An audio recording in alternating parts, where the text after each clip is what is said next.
Good morning mga kamami ko. Andito po ulit ako para magbigay sa inyo or mag-share ng short tutorial na natutunan ko kahapon about sa ating mga ads on Reels. So guys, yun naman i-option na lang.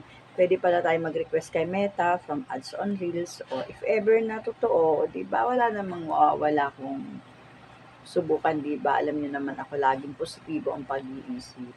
So guys, ako nga po pala si Leia, pero ang name ko po sa aking Facebook ay Lace. Then, ang akin pong YouTube channel ay Mom's Vlog.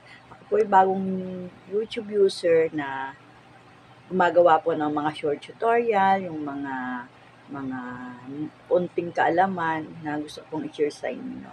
So, don't forget to subscribe my YouTube channel and click the bell button para updated po kayo sa aking mga short tutorial, mga bagong videos na ina-upload po. So, let's start.